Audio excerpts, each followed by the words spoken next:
Hi, everyone. I'm Cecilia Curtis, and I want to welcome you to the Friendship Tour, where we talk about the true gift of friendship with some of my truest friends. We talk about making friends, maintaining healthy relationships, and everything in between. Today is election day, but don't worry, I have no intention of discussing who I'm voting for or who you should vote for. I do, however, want to talk about politics and friendship because mixing the two can be a bit dicey at times. In an attempt to keep a potentially hot topic cool, I've asked everyone's favorite friendship tour guest, Dr. Bryan Curtis, to join me for today's conversation. Hi, Brian. Hi, Cecilia. Welcome back. Thank you for having me once again. I feel like you need very little introduction. You are my husband. But for those who missed you last season, I'll just say that we met at the University of Virginia back in the 1900s, as our kids would say. And we've been married for 21 years, and we Mhm, have three very handsome little boys together. mhm. Welcome back. Welcome Thank back. you. Thank you. Always happy to be here. On the podcast, you know the podcast very well, but I usually talk about, how friends have blessed me in a certain way with their unique gift of friendship. But today's election day, and I couldn't miss the opportunity to talk about politics and friendship because no matter how the election turns out, I think we're all going to be talking about it. And I just don't want us to lose any friendships over it. Yeah, for sure. Certainly this is a hot button topic, and sometimes things get heated when this comes up, and I don't know. I don't know. You've got to find the right way to address it. Yeah, and I think some people are better than others at talking about it. Some people like to talk about politics behind closed doors, some do it on Facebook, but people are talking. No matter what, people are talking. And I will acknowledge you're actually not the first person I asked to be the guest on this episode. The first person I asked, who I think would have been an amazing guest, wasn't super excited about doing it because it can be a little bit of a dicey topic. So I respect that. I understand that. But thank you for being here today. It's the only time in my life that you have not been the first choice. I'll say that. Okay, I'll take that. I'll take that. Well, some say you should never talk about politics or religion. Um, they don't make for polite conversation. How do you feel about that? Do you feel that that's accurate? No, I don't. I don't necessarily agree with that for a number of reasons. Number one, if you feel very passionately or strongly about something, if you have a bright idea, then quite obviously you will want to share that with other people. Because if you feel like something is important to you and makes a difference in your life, you want to share that with people, right? Yeah. Uh, so, so I don't think that it has to be taboo. Number one, at least one of those topics is not supposed to be taboo, depending on, what your belief system is. But um, yeah, I don't think that it has to be taboo, but things should be handled with a degree of discretion and politeness, compassion, and respect. Certainly respect. And both of those topics can be addressed, respectfully, even with folks that have a difference of opinion with you. Yeah. I I agree with all that. I understand that it can be a little bit off-putting to strongly state your opinions in certain environments. I do understand that, but I also do kind of want to know what my friends think about certain things or what potential friends think about certain topics. I think politics and religion, and you kind of hinted at this, I think they get very close to who we are, what we believe, our belief system. And because they're so close to who we are, our belief system, what we value, I want to know what you think if we're going to be friends. I want to know what you think, why you think it, what helped form your opinions. I don't have to agree with everything that you say and everything that you believe, but I don't know any way around it. If we're really truly going to be friends, I feel like I need to know what you stand for. I need to know who you are and what you stand for. It might be different from who I am and what I stand for, but I do feel like the relationship can't be very strong if I don't know basic things about you. I think I also don't shy away from these topics in my personal life because it's not just about what I believe and what you believe, but I want to hear how people can articulate themselves. I I want friends, I desire friends who can make an articulate argument for or against something. It doesn't matter if I agree or if I don't agree, but I want to know that we can have a conversation. It can even maybe potentially become a slightly heated conversation, but you can do it respectfully. You can do it without losing your cool. To me, that's admirable. That's respectable. And I like to see what happens when the temperature gets turned up just a little bit in a conversation. That's just me. Maybe everyone doesn't feel that way, but Yeah. that's just me. So it's true that I don't shy away from some of those topics with actual friends. Yeah, I would agree. But truth be told, everybody's not like that. You That's true. know, that can be very intimidating. But I think it is important to share one's ideas. I mean, in a sense, that's sharing of oneself. And that can be Hmm. very, very personal. We're talking about two very, very personal things, things that reflect how one feels deeply, to the very core of their being. So, again, that is very personal. And um, I can understand why people may not want to share that. Now, what you expressed is something that I happen to agree with, not surprisingly, since we're married. But it doesn't mean that we necessarily agree on our positions. Um, but the concept of sharing of oneself and expressing oneself, that is important, I think, in forging bonds. Again, there does not have to be agreement, but the act of sharing is, in a sense, making one vulnerable. And when you're making yourself vulnerable to others, um, I guess it could go both ways. All right, when Hmm. you're vulnerable, some people come out swinging when when they're attacked, right? Right. If they're attacked, it Right. doesn't have to be Right. an You attack. don't have to, the goal is to not attack when Yeah, you're having these conversations, but we all know, we've all been in that room where it turns into some sort of attack. Yeah. yeah, yeah. But I think again, sharing. You're sharing your ideas.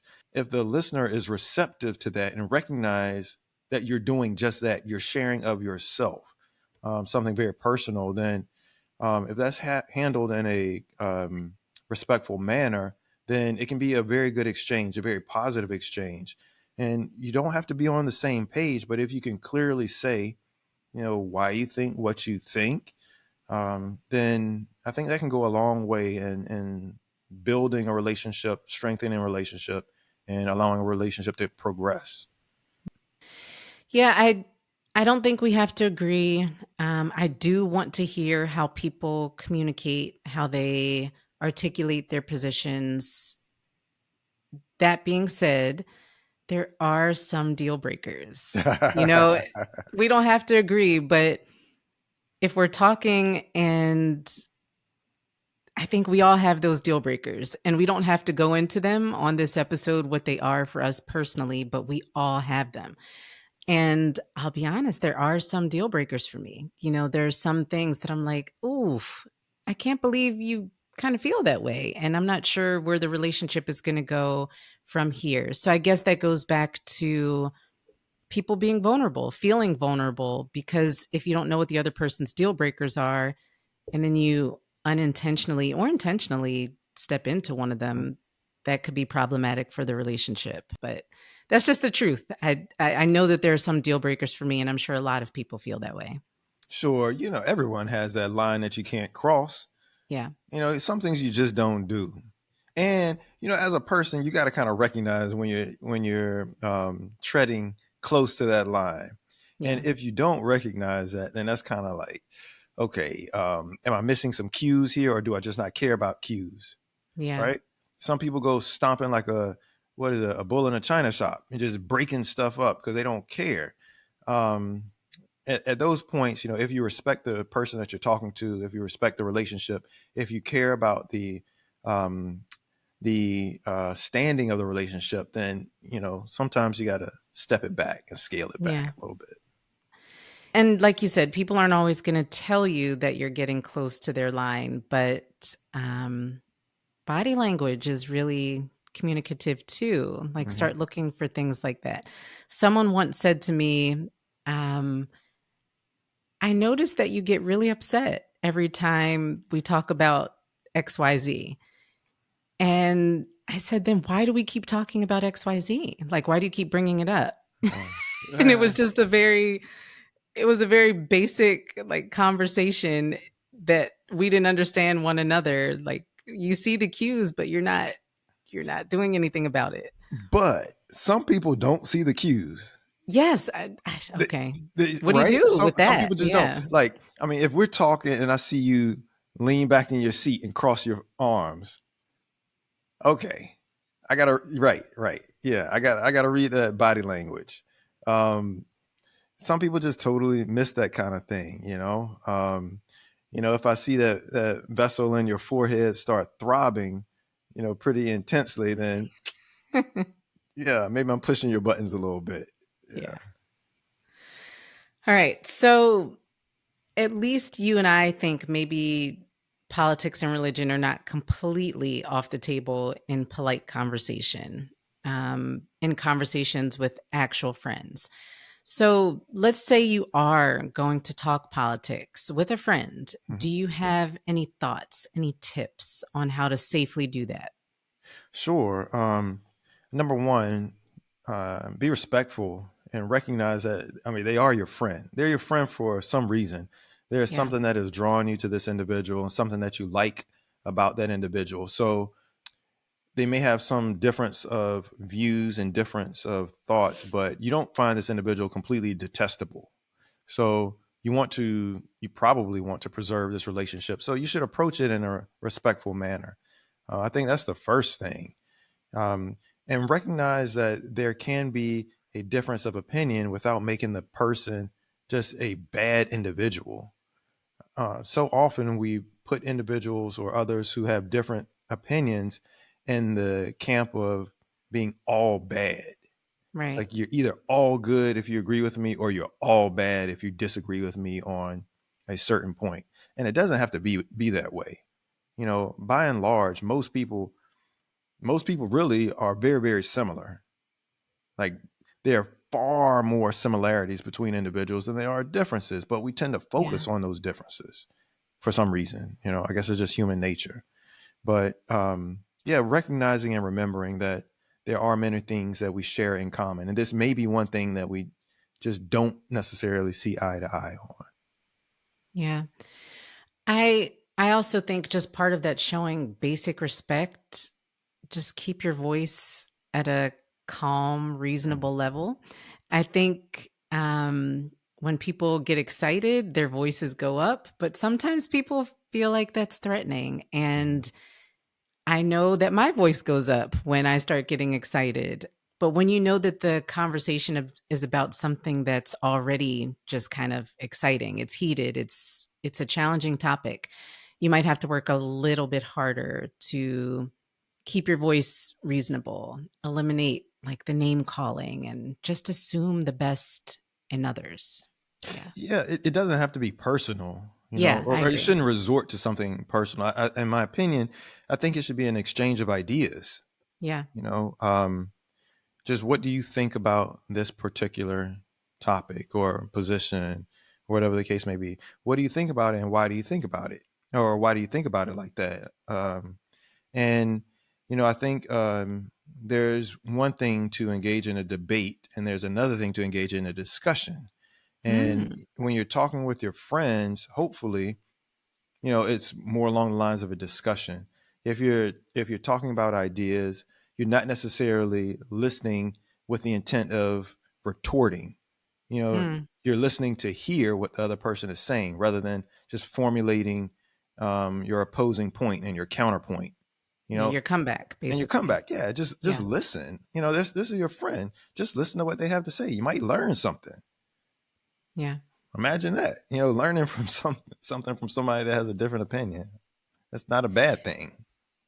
You might learn something, but you might not. I mean, I think I mean, I'm just being honest, like, you might not. So, I think it's tough when one person goes into the conversation like, "I'm gonna educate everyone. Mm, I have all this knowledge that no one else has." I mm, think that's really a tough starting point for a yeah, discussion. yeah, Um, I agree. I think there's a difference between the debate and the discussion. I'm talking about discussion. Like, I'm talking about discussion among friends, and if you are approaching that discussion like you're the only person who has solid information that can be shared, and I'm going to educate all my friends in this room, that's going to be tough for everyone in the room to swallow. It just is. You found some amazing article on, the far outskirts of the internet that nobody else had access to except you. That's a tough place for a friendly conversation to start. That's my opinion. yeah, yeah. It doesn't have to be, because sometimes there are bits of information that other people just have not yet learned, right? True. But it's in how it's presented. Like, Okay. you know, um, you don't have to come off as you're the supreme holder of all things knowable. You Right. know, even if you do have some bit of knowledge, because let's say that this is something that you actually studied, like this is your chosen profession. you know if this is something that is your background, and this is something that you've studied, then I mean, maybe you are an expert in that particular field, and you can share that. And as your friend, I would kind of respect and honor that. Like, oh, Absolutely. wait a minute, yeah, Yes. I can understand why. You know, when I watch my YouTube clip on this topic, that doesn't match your years of education Right. and Right. actual practice. So um, you know, I think we have to recognize and acknowledge that. But in some ways, that takes a degree of humility, recognizing that True. someone may have a little something that we don't. But in the presentation or sharing of that something that we may have, you know, be kind, be gentle, and don't be a jerk as you're sharing that information. I think this whole episode could be "Don't be a jerk." Okay, Like, fair enough. I mean, Fair we enough. could talk about the do's and don'ts, but really, it just comes down to don't be a jerk. Like Don't about be a jerk. anything, don't be a jerk. Don't be a Yeah. jerk. Yeah, don't be a jerk. So what else? You said kind of like don't educate, be respectful, Mhm. don't make it feel like a debate, but more of a conversation or discussion. Do you have any other thoughts? Yeah, I mean, I think that recognizing that the person that you're talking to has a different, um, well, they're coming from a different place. Like everyone is not the same. And so the things that they need in their life may differ from the things that I need in my life. That's a And what great point. what achieves the objectives that are the best for my family, me and my family, may not be the same things that achieve the objectives that are best for you and your family. And I'm entitled to seeking out the things that are best for me and my family, just like you're entitled to seeking out the things that are best for you and your family. And it's not necessarily universal. That's true. People are in different places in life, in different positions in life. And, different things work for different people. And that's okay. Right. I don't necessarily need to convince you that what works for me works for you, because you're a different person. I think recognizing and acknowledging that could help cut down on so many I don't know. I hate to say holier than thou, or I've got the key to all and the end all be all solution to everyone's problems, because it's not the same. Everyone doesn't have the same problems, but True. recognizing that, I think, is a good start. Well, and if we don't all have the same problems, we don't all have the same solutions, obviously. So that's going to point us in the direction of different candidates, Mhm. different policies, just different things that are important to our lives, to our problems.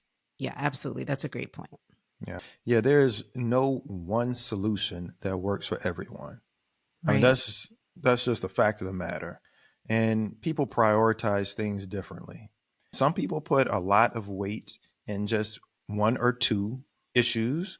Some Mm-hmm. people kind of try to evenly distribute weight, and they try to find what candidate or something aligns with most of their policies, but or positions. But yeah, some people are one or two item voters, and that works for them because those two things are very, very important for them. Yeah. But if that's how they are and if that's who they are, it's not necessarily my place to try to convince them that my approach is the right approach because I am a different person and that is okay. Mm. Okay. All right. I'll keep that in mind at our next dinner party. Yeah. Um, what else? What else do you think? What else do you think? I Ah, have some of my own thoughts, but I don't want you to get cut off. I want to make sure you fully express yourself. yeah. Well, that's another thing, allowing individuals that is a very important thing. Allowing individuals the opportunity to express themselves. So, if let's say you ask someone a question, give them the opportunity to speak rather than cutting them off and interjecting as they're expressing their opinion or feelings about a particular topic or particular point, because that can be very off-putting. Mm, What that's communicating is that whatever it is that you have to say is more important than whatever it is that I'm saying at this point, and that doesn't make me feel good in our conversation, in our relationship. right. And again, I think that points back to being respectful. Hmm. Being respectful. I would add to your thoughts to choose the right time and place.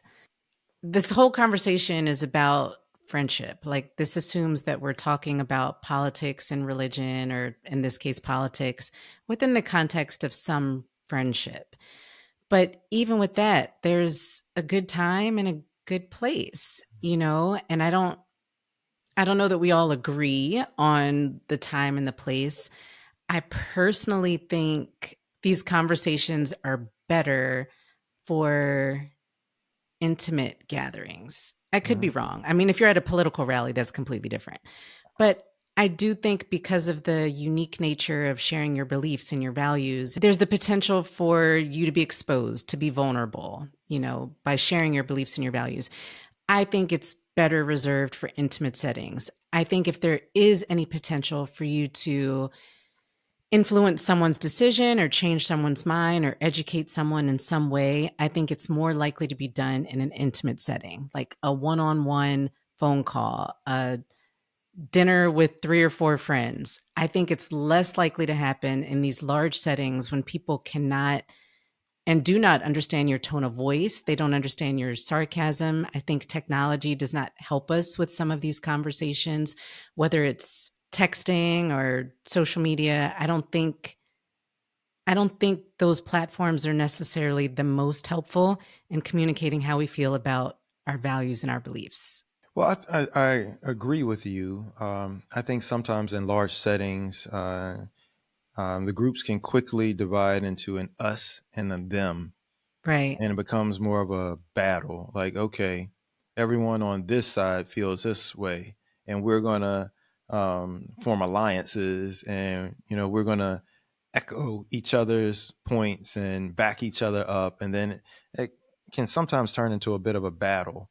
Hmm. But yeah, if it is a small and intimate setting, that's I think that is less likely to happen. And usually in those settings, it is more open to dialogue. You know, when it's just a small group, yeah, it's less antagonistic. Yeah, I agree. What about with people you don't know? Do you think there's like, how do you do that? Do you do that? Work events, things Hmm. like that. What do you think? Generally, no. Um, I don't think so because we talked about vulnerability. Hmm. Yeah, and create. We didn't talk about specifically say creating a safe space, Yeah. but when you're talking about being vulnerable, Yeah, you want to be vulnerable in a place where it is safe. But outside of being vulnerable, you don't want to be off putting. Yeah. And when you don't know people, you don't have to go there. You don't have to go with something that's a hot button topic just with individuals you have no idea what their background is. When you want to get to know someone, it seems like it would be good to start off with something that you may share in common.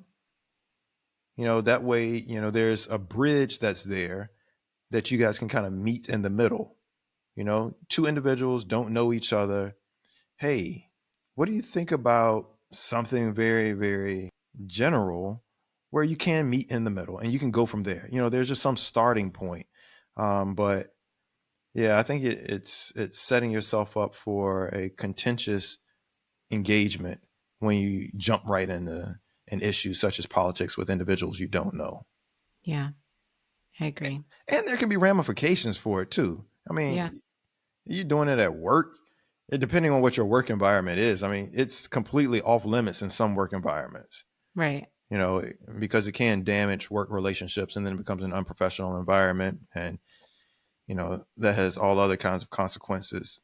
So it might be best avoided, in those settings altogether. Yeah.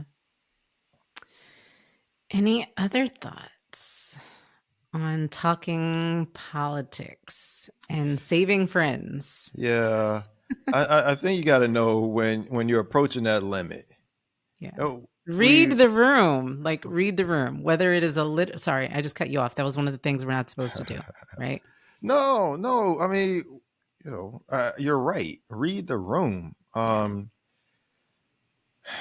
And yeah, if you see things are going sour, it's okay to actually say, you know what, I may have overstepped.